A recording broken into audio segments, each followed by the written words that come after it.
कैसे हैं आप लोग।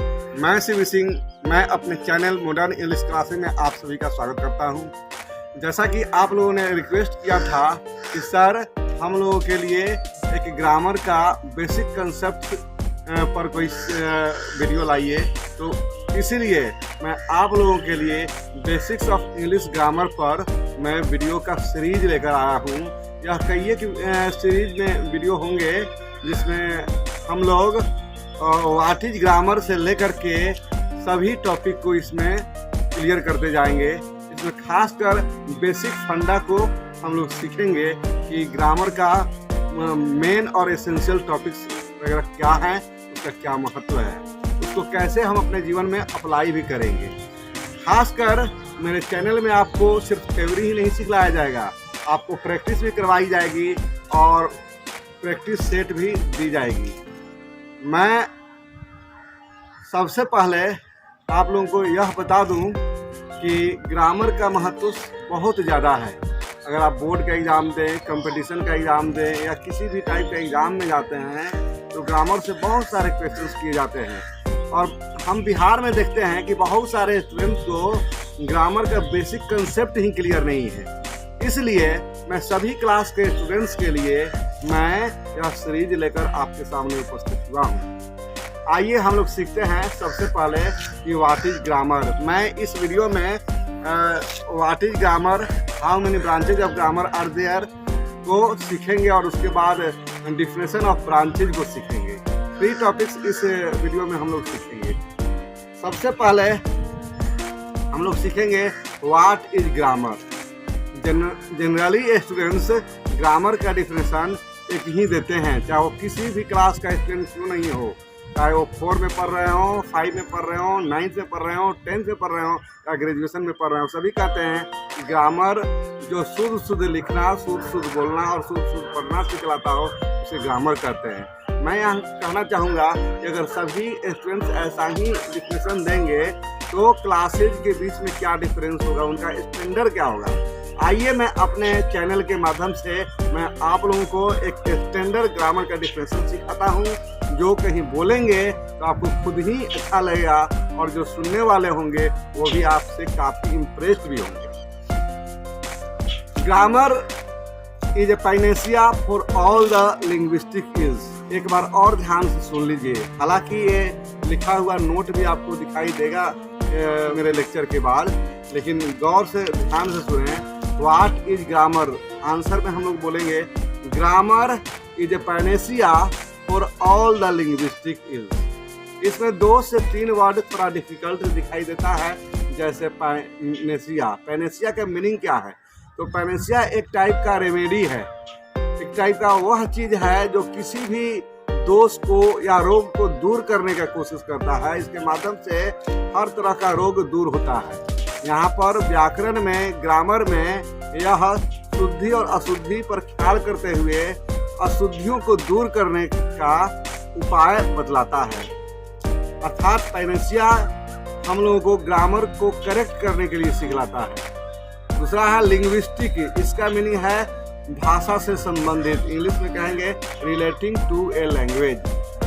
हम इसको मतलब कि लिंग्विस्टिक का मीनिंग बोलेंगे relating to a language, Hindi में कहेंगे भाषा से संबंधित। और इल्स मीन्स डिमेरिट्स या डिफेक्ट्स। अर्थात इस डिफिनेशन को गौर करें तो देखते हैं कि व्याकरण वह शास्त्र है जो भाषा से संबंधित दोषों को दूर करने का उपाय बतलाती है। यह सबसे अच्छी डिफिनेशन है जो पूरे वर्ल्ड में फेमस भी है। इसके बाद संस्कृत के एक विद्वान थे जिनका नाम है अष्टाध्यायी। वे अष्टाध्यायी के लेखक हैं जिनका नाम है Panini.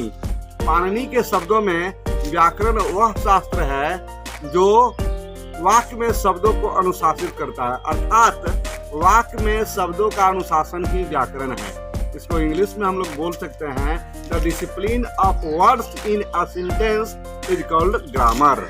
Once again, the discipline of words in a sentence is called grammar. ये दोनों डिफिनेशन अगर आप याद कर लेते हैं तो कहीं भी यह डिफिनेशन को बोलते हैं तो बहुत ज़्यादा प्रतिष्ठा भी मिलेगी। लोग समझेंगे कि यह स्टूडेंट स्तरीय स्टूडेंट है।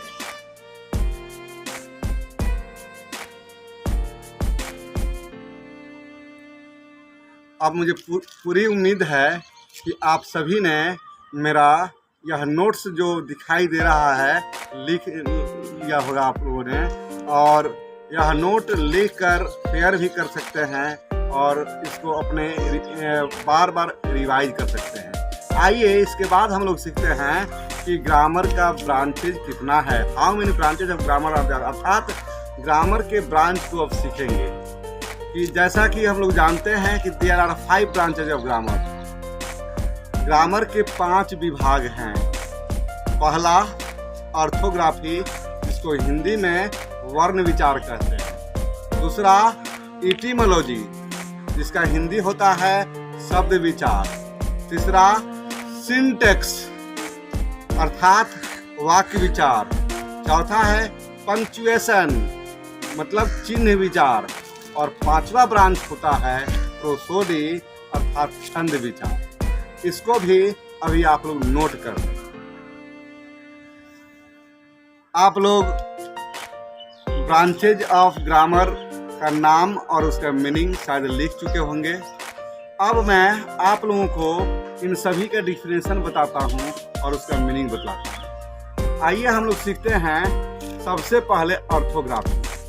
ऑर्थोग्राफी क्या है, अर्थात what is orthography? Orthography is the first branch of grammar. ध्यान देंगे, orthography is the first branch of grammar that deals with the study of letters. एक बार और गौर से सुनिए, क्योंकि सबसे पहले जरूरत है कि आप किसी चीज को बार बार ध्यान से सुनिए। Orthography is the first branch of grammar that deals with the study of letters. अर्थात ऑर्थोग्राफी ग्रामर का पहला विभाग है जो वर्णों के विषय में बतलाता है, जो लेटर के विषय में बतलाता है। अर्थात हम इसमें सीखते हैं कि लेटर्स क्या हैं, लेटर्स के काइंड्स कितने हैं, यही सब बातें हम सीखते हैं। ग्रामर का यह विभाग, यह बैकबोन होता है। जैसे शरीर में रीढ़ की हड्डी का जो महत्व होता है, वैसे ही ग्रामर का यह पहला विभाग का स्टडी का महत्व होता है। अगर हम लोग किसी लैंग्वेज का अल्फ़ाबेट ना सीखें, लेटर्स को नहीं सीखें, यह निश्चित तौर पर वह भाषा अच्छी तरह से नहीं सीख पाती। इसीलिए सबसे पहले ऑर्थोग्राफी की स्टडी की जाती है। अर्थात ऑर्थोग्राफी ग्रामर का पहला विभाग है और यह हमें वर्णों के विषय में बतलाती है, जैसे ए बी सी डी। फिर अल्फ़ाबेट कितने टाइप के होते हैं, हम लोग जानते हैं कि इंग्लिश में अल्फ़ाबेट 26 हैं। इन सारे चीज़ों को हम ऑर्थोग्राफी के अंदर ही सीखते हैं। इसीलिए कहा गया है कि orthography is the backbone of grammar. अब हम लोग इटिमोलॉजी के विषय में जानेंगे। इटिमोलॉजी क्या है, what is etymology? Etymology is the second branch of grammar. ध्यान देंगे, पहला डिफिनेशन अगर याद हो जाता है आप लोगों से, तो सेकेंड डिफिनेशन याद करने में थोड़ा भी मुश्किल नहीं आएगा, थोड़ा सा भी परेशान नहीं होंगे। सेकेंड डिफिनेशन है व्हाट इज इटिमोलॉजी का जवाब है etymology is the second branch of grammar that deals with the study of words. Etymology is the second branch of grammar that deals with the study of words. अर्थात शब्द विचार grammar का या व्याकरण का दूसरा विभाग है, जिसमें हम लोग शब्दों के विषय में सीखते हैं। अर्थात इसमें हम लोग सीखेंगे what are words, how many kinds of words are there. इन चीज़ों को हम लोग सीखते हैं। अगर हम गौर करें तो ग्रामर के जितने भी मटेरियल्स हैं, लगभग इस पोर्शन में 70 से 80% कवर हो जाता है। यह बहुत ही बड़ा विभाग है ये ग्रामर का, इसलिए इसका बेहतर स्टडी सभी स्टूडेंट्स के लिए बहुत जरूरी है। इसके बाद आता है syntax. Syntax is the third branch of grammar. इसका डिफिनेशन गौर करेंगे। Syntax is the third branch of grammar that deals with the study of a sentence. That deals with the study of sentence. Syntax grammar का तीसरा विभाग है जो वाक्यों के विषय में बतलाता है, सिंटेंस के विषय में बतलाता है। इसमें हम लोग सीखते हैं what is sentence, how many kinds of sentences are there, how sentence will be formed. ये इन सभी चीज़ों से हम लोग सीखते हैं। इन सभी चीज़ों को हम लोग सिंटेक्स में ही सीखते हैं। यह भी बहुत महत्वपूर्ण है क्योंकि हम लोग या तो बोलते हैं या लिखते हैं, ये दोनों ही काम हम लोग सेंटेंस के माध्यम से करते हैं। इसीलिए ग्रामर के इस विभाग का स्टडी बहुत जरूरी होता है। इसके बाद आता है पंक्चुएशन। जैसा कि आप लोग मैथमेटिक्स में खूब इसका प्रयोग किया होगा, साइन एंड सिंबल का यूज मैथ में खूब होता है, वैसे ही इंग्लिश ग्रामर में भी साइन एंड सिंबल का यूज होता है। जैसे comma, inverted comma, colon, semicolon, full stop, sign of exclamation and so on.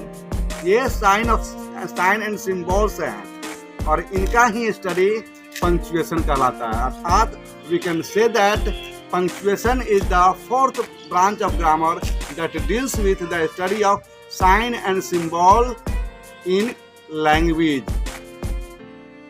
अर्थात वाक्य विचार ग्रामर का चौथा विभाग है जो हमें चिन्हों और संकेतों के विषय में जानकारी देता है।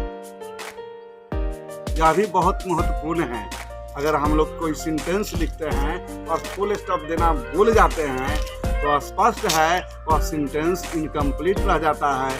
एग्जामिनर चाहे तो आपको इसके लिए पनिशमेंट दे सकता है और नंबर को काट सकता है। इसीलिए इसकी जानकारी भी होनी बहुत जरूरी है। इसके बाद लास्ट ब्रांच आते हैं प्रोसोडी, जिसको हिंदी में आप लोग जानते ही हैं कि छंद विचार कहते हैं। खासकर इसका यूज पोएट्स लोग करते हैं, जनरली ग्रामर में हम लोग नहीं करते। खासकर जब हम लोग लिटरेचर पोर्शन को पढ़ते हैं तो उसमें फिगर ऑफ स्पीच को पढ़ते हैं, पोएटिक डिवाइस को पढ़ते हैं, राइमिंग स्कीम को पढ़ते हैं और इस तरह की चीज़ों का अध्ययन ही प्रोसोडी कहलाता है। अर्थात prosody is the fifth branch of grammar that deals with the study of the structure of poetry. इसके माध्यम से हम लोग सीखते हैं कि पोएट्री का फॉर्मेशन कैसे होगा और यह नॉलेज भी बहुत ज़रूरी है क्योंकि हर आदमी पोएम लिखना पसंद करते हैं और जब पोएम हम लिखेंगे तो उस समय इनका ज़रूरी होगा। अगर पोएम नहीं भी लिखते हैं और लिटरेचर के बुक को पढ़ते हैं तो सारे स्टूडेंट्स को तो पोएम पढ़ना ही होता है, उसमें इनका स्टडी बहुत ज़रूरी होता है। यह ग्रामर का लास्ट ब्रांच है और उसके बाद यहाँ पर ग्रामर समाप्त हो जाता है। मैंने जो कुछ बताया मात्र व्हाट इज ग्रामर और how many branches of grammar are there और उनका डिफिनेशन, इनको डिटेल में अगले पार्ट में हम लोग पढ़ेंगे। थोड़ा सा सब्र करें और हम मिलते हैं हम लोग नेक्स्ट वीडियो के साथ।